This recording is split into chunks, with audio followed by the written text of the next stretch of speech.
Bonjour à tous, chers passionnés d'immobilier et de finance, ici Immobilier Web 3.0 à votre service. Donc aujourd'hui, on va essayer de continuer de déterminer le marché immobilier suivant l'offre et la demande.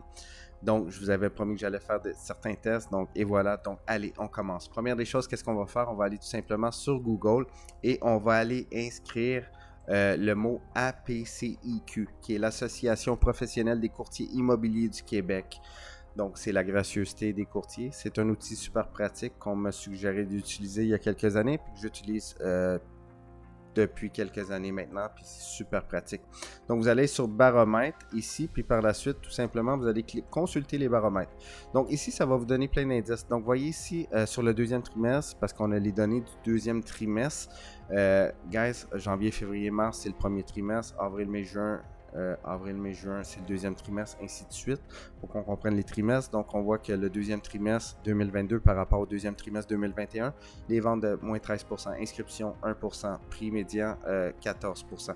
Donc, les archives, moi, qu'est-ce que j'aime? Parce qu'on parlait, avant les 2 dernières années, on parlait d'augmentation de 8%. Donc, ici, vous voyez le prix, on était à 7% dans le deuxième trimestre 2017.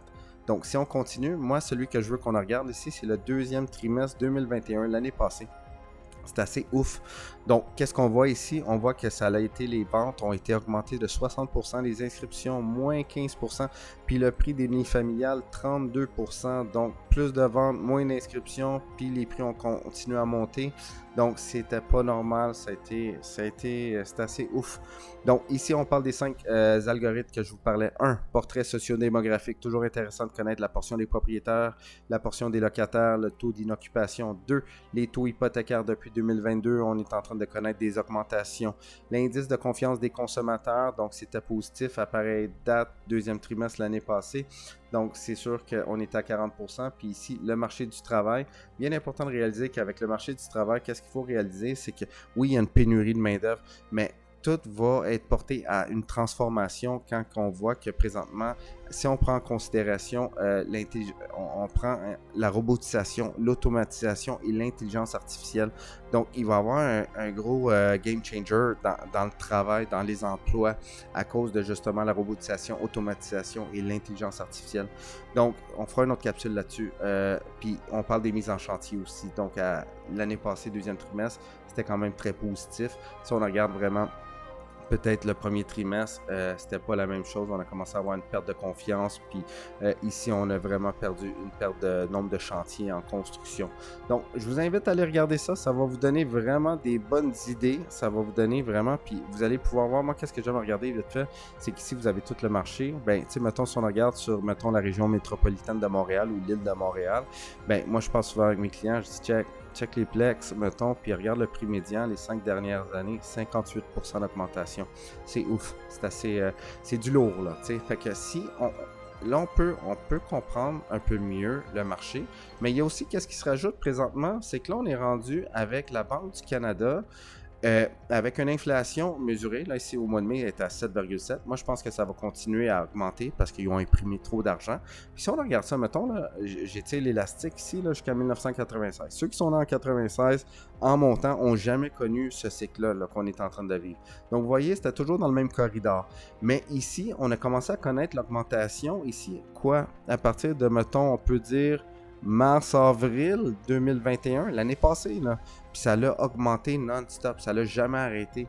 Donc, si on regarde ici maintenant, les taux directeurs, ben lui, il aurait pu l'augmenter en 2021 aussi, il aurait pu l'augmenter ici, mais ils n'ont rien fait, il ne s'est rien passé.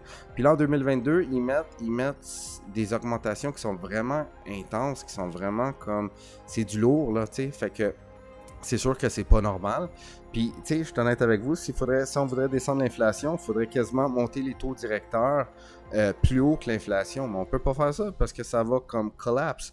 L'économie va s'écrouler. Donc, si on regarde les statistiques ici aussi, donc quelque chose qui est quand même assez alarmant. Donc, on regarde l'euro. L'euro versus le US dollar, ça a toujours été comme...